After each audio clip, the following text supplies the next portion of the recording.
Çarşenbe günü Azerbaycan Respublikasynyň prezidenti Ilham Aliýew 2 günlük resmi sapar bilen Türkmenistana geldi. Onu Aşgabatyň halkara aeroportuna Türkmenistanyň daşary işleri ministri Reşit Meredow we beýleki resmi adamlar garşy aldy. Saparyň ilkinji güni 21-nji noýabrda Aliýew Aşgabatyň Halk Hakydasy ýadygärlikler toplumyna ziyaret etdi. Baky Şöhrat ýadygärligine gül destesini goýdy. Watan Mukaddesdigi muzeýine baryp ýadygärlik ýazygy galdyrdy. Türkmen resmileri ýokary derejeli myhmany Aşgabatyň Olimpiya şäherjigine aýlady. Soňra Aliýew Türkmen halasynyň milli muzeýine baryp gördi. Saparyň ikinji güni 22-nji noýabrda Aşgabatyň Garaşdyrlyk meýdançasyna Azerbaýjan Respublikasynyň prezidenti Ilham Aliýew resmi garşy almak dabarasy geçirildi. İki döwletiň baýdaklary dikilen meýdançada hormat garagly nizama düzüldi. Türkmenistanyň prezidenti Gurbanuly Berdimuhammedow prezident Aliýewi garşy aldy. Dabaradan soň iki ýurdun döwlet başlyklarynyň arasynda Aşgabatyň Owulhan köşkler toplumunda ikiçäk duşuşuk geçirildi. Onuň dowamında liderler birege minnetdarlyk sözlerini aýdyp iki taraplaryň gatnaşyklaryň häzirki ýagdaýyna oňyn baha beripdirler hemde onun geljegine ynam bildiripdirler. Ikiçäk gepleşiklerden soň taraplaryň wekiliýetleriniň gatnaşmagyna giňeldilen duşuşuklar geçirildi. Olara ýurt başlyklary ýol başçylyk etdi. Türkmen medeniýetine gepleşikleriň dowamında sowda ykdysady gatnaşyklaryň ýergiderli köp ugurly esasy ösdürilmegine ähmiýet berilýänligi, şeýle-de iki ýurdun arasyndaky üssaşyr mümkinçilikler hemde ýurtlaryň arasyndaky işgür gatnaşyklary aktivleşdirmek barada gurrun edilýär.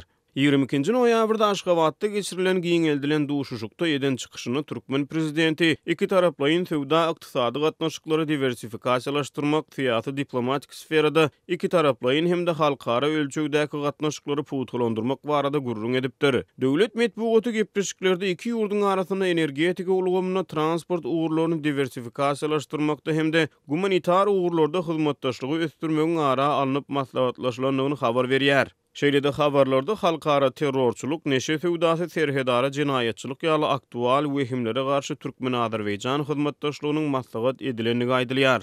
Türkmen-Azerbaýjan wekiliýetleriniň arasynda geçirilen giňeldilen duşuşuklardan soň iki taraplaryň resmi namalara gol çekmek dabarasy geçirildi. Ilki başda prezident Ilham Aliýew bilen Gurbanuly Berdimuhammedow birlikdäki jarnama gol çekdi. Türkmen medeniýetinden ma'lum bolşuna görä taraplar 20 töweregi resmi nama gol çekdi. Olaryň hataryna sowda ykdysady hyzmatdaşlyk investisiýalary goldamak we gorumak, girdeji we emlak salgytlar bilen bagly goşa salgytlary ýatyrmak, senagat we transport puwdugyna hyzmatdaşlyk, iki ýurdun arasynda transport, transit we logistika meseleleri boýunça Türkmen-Azerbaýjan birlikdäki toporuny döretmek, iki ýurdun portlarynyň arasynda halkara ýükleriň deňiz transportuny ösdürmek, iki ýurdun çäkleriniň arasynda halkara ýük transportuna gatnaşýanlar üçin wiza rejimini ýeňilleşdirmek boýunça hökümetara ylalaşyklara gol çekildi. Şeýle-de ilim bilim medeniýet puwdugyna hyzmatdaşlygy ösdürmek barada ýurtlaryň käbir ýokary bilim edaralarynyň arasynda transport gatnaşyklaryny ösdürmek boýunça ýurdun esasy ulug we ara gatnaşyk edaralarynyň arasynda hemde ýurtlaryň gümrük gulluklarının arasynda dürli şertnamalara gol çekildi. Galbertede Türkmenistanyň senagatçylar we tenekeçiler birleşigi bilen Azerbaýjanyň Milli Tenekeçiler Konfederasiýasynyň arasynda özara düşünşmek boýunça memoranduma gol çekildi. Giňeldilen duşuşuklardan soňra iki lider medeniýet maslahatyny geçirdi. Taraplaryň medeniýet sirişçileri Türkmenistan bilen Azerbaýjanyň arasynda geçirilen gepleşiklerde hazır wagtda iň aktual meseleleriň biri hasaplanýan hazır üstü gaz geçirjisini durmuşa geçirmek barada anyk haýsy çäreleriň maslahat edilendigini agdamaýar.